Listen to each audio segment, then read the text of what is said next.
बच्चों,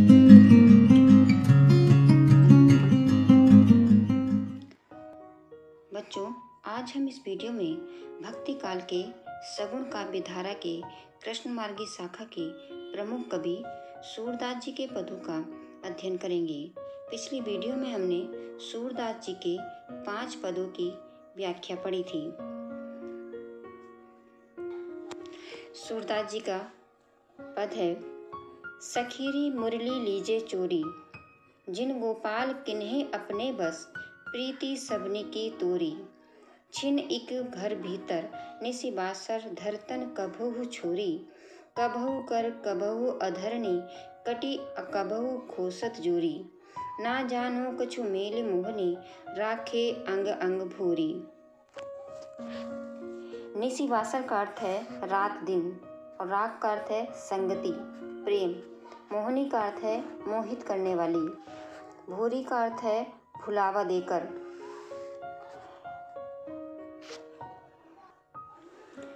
इस पद में सूरदास जी कहते हैं कि जो गोपी हैं वो मुरली को अपनी सौतन समझती हैं और उसको चुरा लेने की योजना बना रही हैं और आपस में बातचीत कर रही हैं।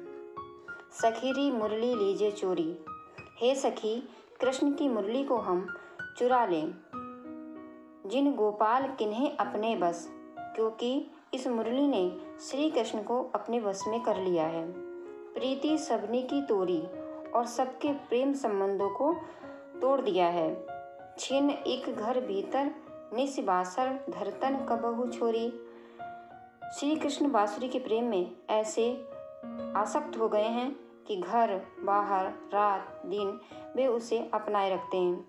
एक क्षण के लिए भी वे इसे अपने से अलग नहीं रखते। कबहु कर कबहु अधरनी, कटी कबहु खोसत जोरी। वो कहती हैं कि इसे कभी हाथ में, कभी होठों पर और कभी कमर में खोस कर रख लेते हैं। पता नहीं इस बंसी ने ऐसा कौन सा मोहनी मंत्र फेंका है। ना जानो कुछ मेल मोहनी, राखे अंग अंग भोरी। वो कहती हैं कि पता नहीं मोहिनी मंत्र कौन सा इस मुरली ने फेंक दिया है कि श्री कृष्ण के अंग अंग उससे आकर्षित हो गए हैं और उनका मन उसके प्रेम की डोरी में बंध गया है। इसका भावार्थ है कि जो गोपियाँ योजना बनाती हैं कि चलो सखी मिलकर के श्री कृष्ण की मुरली को चुरा लेते हैं, क्योंकि उस मुरली ने ही श्री कृष्ण को अपने बस में कर लिया है और श्री कृष्ण भी उसको एक पल के लिए भी अलग नहीं करते। घर हो, बाहर हो, रात हो, दिन हो, कभी भी वो अपने से अलग नहीं करते। कर का अर्थ होता है हाथ, कभी वो हाथों में लेते हैं, कभी अपने अधर का अर्थ होता है होठ, कभी वे अपने होठों पे लेते हैं, कभी कटी का अर्थ होता है कमर, कभी वो अपनी कमर में खोस लेते हैं। हमें तो लगता है कुछ जादू सा उस मुरली ने कर दिया है, जिससे श्री कृष्ण जो है अपने अंग अंग में उसको रखे रहते हैं। आगे सूरदास जी कहते हैं कि प्रभु को मन सजनी बंध्यो राग की डोरी, कि ऐसे लगता है जैसे उनका मन उनके प्रेम की डोरी में बंध गया है। इस प्रकार गोपियाँ श्री कृष्ण की बंसी को अपनी सौतन समझकर उसे चुराने की योजना बना रही हैं। सूरदास जी का अगला पद है, ऊधो मोहि ब्रज बिसरत नाही, वृंदावन गोकुल बने उपवन, सघन कुंज की छाई। प्रात समय माता जसमती, अरुनंद देखी सुख पावत। माखन रोटी दयो सजायो, अति हित सात खवावत। गोपी ग्वाले बाल संखेलत, सब दिन हसत सिरात। सूरदास धनी धनी ब्रजवासी, जिन सहित जदुतात। इस पद में वहाँ का वर्णन है जब कंस को मारकर श्री कृष्ण मथुरा में ही रह गए और वहाँ उन्हें ब्रज की याद आ रही है और वो अपने मित्र उद्धव से इसकी चर्चा करते हैं। वो कहते हैं, उद्धव मोहि ब्रज बिसरत नाही। हे उद्धव श्री कृष्ण के मित्र हैं। कहते हैं, हे उद्धव, मुझे ब्रज की बड़ी याद आ रही है। ब्रज बिसरत नाही, मैं उसे भुलाए से भी नहीं भूल पाता। वृंदावन गोकुल बने उपवन सघन कुंज की छाई। आज मुझे वो वृंदावन गोकुल के वन वाटिकाएं घने कुंजों की छाया सभी के सुख सता रहे हैं। प्रात समय माता जसमती अरुनंद देखी सुख पापत। मुझे याद आ रहा है कि कैसे प्रातःकाल में माता यशोदा और नंद जी के दर्शन कर मैं बहुत ही आनंद प्राप्त करता था, और माता यशोदा भी माखन रोटी और दही सजाकर अत्यंत प्रेम से मुझे खिलाती थी। गोपी ग्वाले बाल संग खेलत सब दिन हसत सिराज। वो कहते हैं कि मैं नित्य गोपी ग्वालों के बच्चों के साथ खेल खेल कर सारा दिन व्यतीत कर दिया करता था। सूरदास धनी धनी ब्रजवासी जिनस हित जदुतात।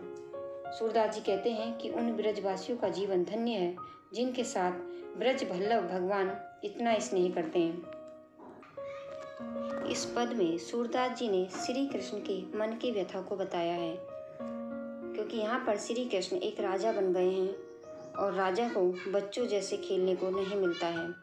तो श्री कृष्ण वो बचपन को याद करते हैं कि किस तरह से हम जो है वृंदावन में गोकुल में खेला करते थे, पेड़ों की छाँव में रहते थे, कैसे माता यशोदा और नंद बाबा को देख करके सुख लगता था, सुख मिलता था, और कैसे हमारी माता यशोदा माखन रोटी सजा करके हमें खिलाती थी, बड़े प्रेम के साथ खिलाती थी।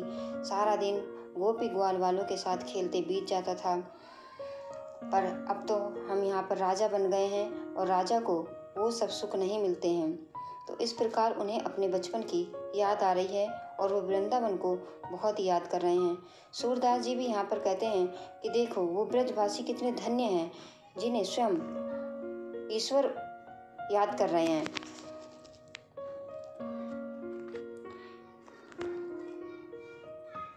सूरदास जी का अगला पद है, ऊधो मन न भये 10-20, एक हुतो सो गयो श्याम संग को अवराधे ईस। इंद्री शिथिल भई केशव बिनु जो देही बिनु शीस, आशा लागी रहती तन श्वासा जीवही कोटि बरीस। तुम तो सखा श्याम सुंदर के सकल जोग के ईस, सूर हमारे नंद नंदन बिनु और नहीं जगदीश। उपरोक्त दोहे में हमने पढ़ा कि जब श्री कृष्ण मथुरा चले गए तो वो गोकुल की गोपियों की बहुत याद कर रहे हैं। तब उनके मन में आया कि जिस तरह से मुझे गोकुल याद आता है ऐसे ही गोपियों को मैं भी याद आता हूँगा। तो उन्होंने अपने मित्र उद्धव को गोपियों के पास उन्हें समझाने के लिए भेजते हैं और उनसे कहते हैं कि जाकर के गोपियों को योग की शिक्षा ग्रहण कराओ। पर जो गोपियाँ हैं वो उद्धव जी को क्या जवाब देती हैं, क्या उत्तर देती हैं? वो कहती हैं, ऊधो मन न भये 10-20। हे उद्धव, हमारे पास 10-20 हृदय नहीं है। एक हुतो सो गयो श्याम संग को अभरादेश। उनमें से एक को ईश्वर की आराधना में लगा दिया। हमारे पास जो एक हृदय था वो कृष्ण के साथ ही मथुरा चला गया। अब हम किस हृदय से तुम्हारे निराकार ब्रह्मा की उपासना करें? इंद्रिय शिथिल भई केशव बिनु जो देही बिनु शीस। कृष्ण के बिना हमारी सारी इंद्रियां शिथिल पड़ गईं, जैसे बिना सिर का धड़ हो। श्री कृष्ण के आगमन की आशा में ही शरीर में श्वास अटकी हुई है। आशा लागी रहती तन श्वासा जीव ही कोटि बरीस। वो कहती हैं कि श्री कृष्ण एक दिन लौट आएंगे और इसी आशा से हमारे शरीर में श्वास अटकी हुई है। ये जो हमारी सांसें चल रही हैं वो इस आशा से चल रही हैं कि एक दिन श्री कृष्ण लौट आएंगे। तुम तो सखा श्याम सुंदर के सकल जोग के ईस। कहती हैं कि तुम तो श्री कृष्ण के मित्र हो, घनिष्ठ मित्र हो और सारे योगों के अधिष्ठाता हो, अर्थात सारे योगों को जानते हो। सूर हमारे नंद नंदन बिनु और न जगत नहीं जगदीश। इतना जान लो कि नंद नंदन श्री कृष्ण के सिवाय हमारे लिए कोई दूसरा ईश्वर नहीं है।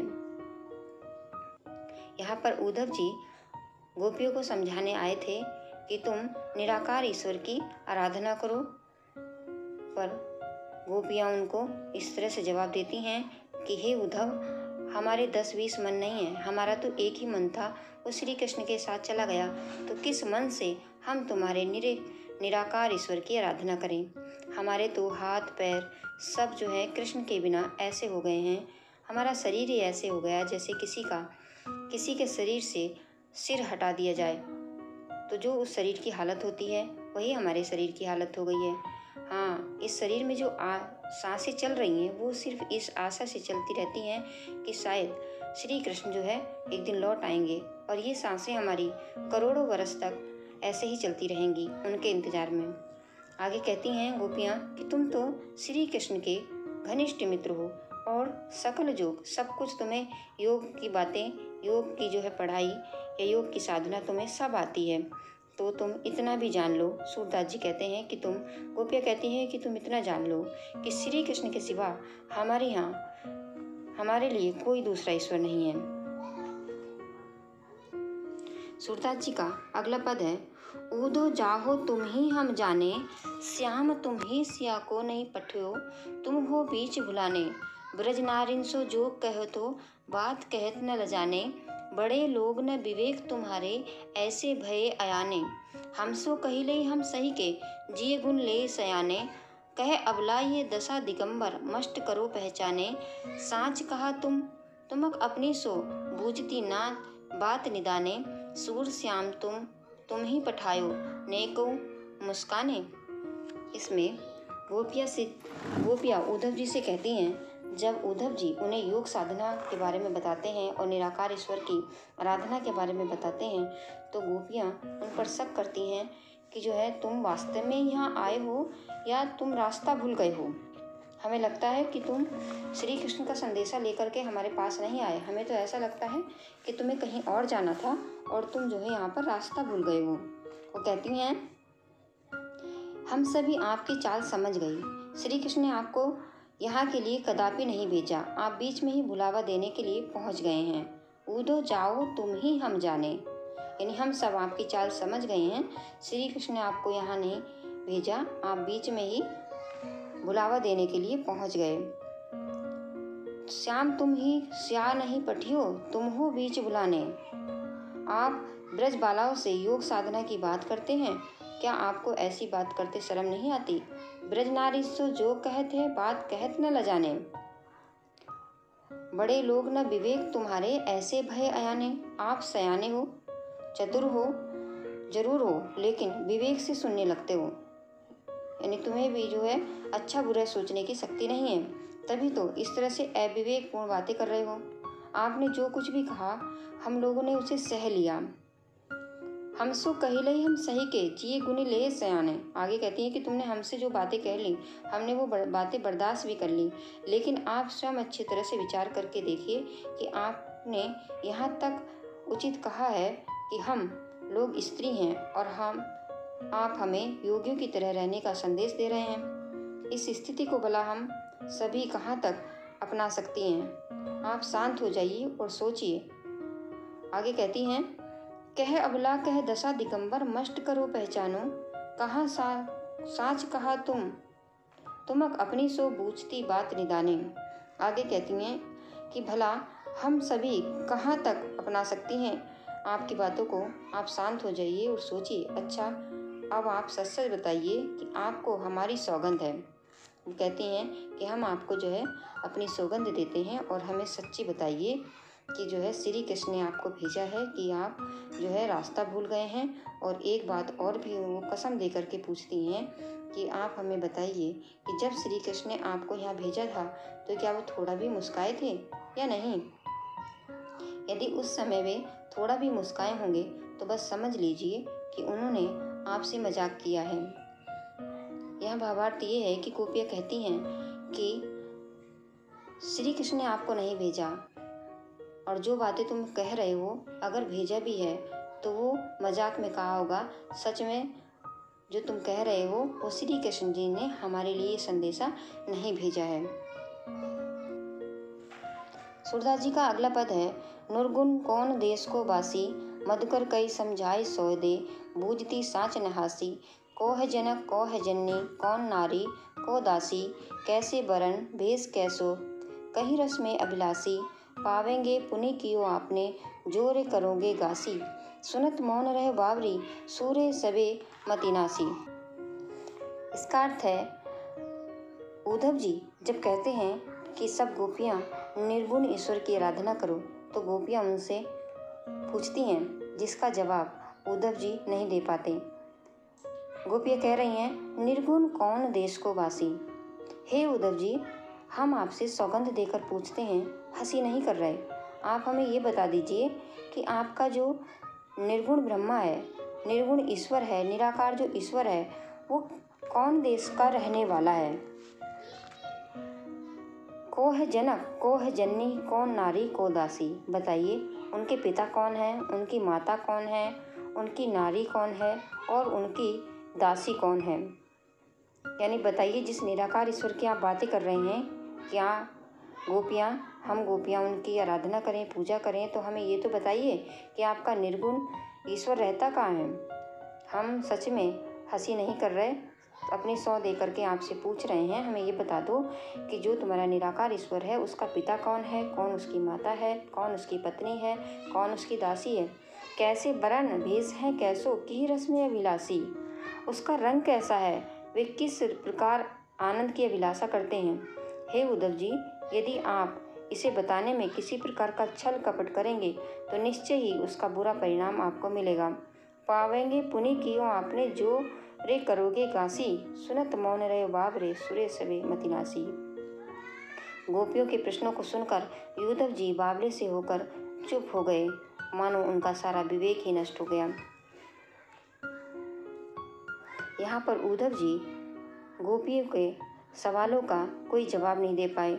वो उनके सामने ऐसे खड़े हैं जैसे कोई बावला खड़ा रहता है। वो कुछ भी जवाब गोपियों को नहीं दे पाए। सूरदास जी का अगला पद है, संदेशो देव की सो कहियो, हो तो धाई तिहारे सुत की दया करत ही रहियो। यद्यपि टेप तुम जानती उनकी, तहु मोही कही आवे, प्रात होत मेरे लाल लड़ेलो, माखन रोटी भावे। तेल उपटन और तातो जल, ताही दे की भजी जाते, जोई जोई मांगे सोई सोई देती, क्रम क्रम करके नहलाते। सूरदास जी के इस पद में माता यशोदा के हृदय का चित्रण है कि जब श्री कृष्ण मथुरा चले जाते हैं अपनी माता देवकी के पास, तो वो उनकी कितनी चिंता करती हैं। और जब उन्हें पता चला कि उद्धव जी आए हुए हैं, तो वो भी उद्धव से अपना संदेशा भेजती हैं, श्री कृष्ण के पास अपना संदेशा भेजती हैं और देवकी के पास भी अपना संदेशा उन्होंने भेजा है और कहती हैं, संदेशो देवकी सो कहियो। उद्धव से कहती हैं कि हे उद्धव जी, मेरा संदेशा देवकी से जाकर कहना। श्री कृष्ण देवकी के गर्भ से उत्पन्न हुए थे, परंतु उनका लालन पालन पोषण यशोदा जी के द्वारा हुआ था। श्री कृष्ण के मथुरा चले जाने पर यशोदा जी अत्यंत दुखी थी। उन्होंने स्वाभाविक रूप से यह संदेह होने लगा कि पता नहीं देवकी जी श्री कृष्ण का पूरा ध्यान रखती हैं या नहीं। इसीलिए वह उद्धव द्वारा देवकी को संदेशा भेजती हुई कहती हैं कि हे उद्धव, देवकी को मेरा इतना संदेशा कह देना कि मैं तो उनके पुत्र का पालन को पोषण करने वाली धाय माँ हूँ। हो तो धाई तिहारे सुत की दया करती ही रही हो। वो कहती हैं कि मैं तो तुम्हारे पुत्र को पालने वाली धाय माँ हूँ, इस नाते मेरे ऊपर दया करती रहना। और यह भी कहना कि वैसे तो श्री कृष्ण की आदतों को जानती ही होंगी। वो कहती हैं कि देवकी, तुम अब तक श्री कृष्ण की आदतों को जानी गई होंगी, लेकिन फिर भी मैं उनके विषय में कुछ बतलाना चाहती हूँ। यद्यपि टेप तुम जानती उनकी, टेप माने आदत। वो कहती हैं, यद्यपि तुम उनकी आदतों को जान गई होंगी, तहु मोही कही आवे, लेकिन फिर भी मैं उनकी आदतों को कुछ बता देती हूँ। वो कहती हैं, प्रात होत मेरे लाल लड़ेलो, माखन रोटी भावे। कि प्रातःकाल होते ही उठते ही प्यारे श्री कृष्ण को माखन और रोटी बहुत अच्छी लगती है।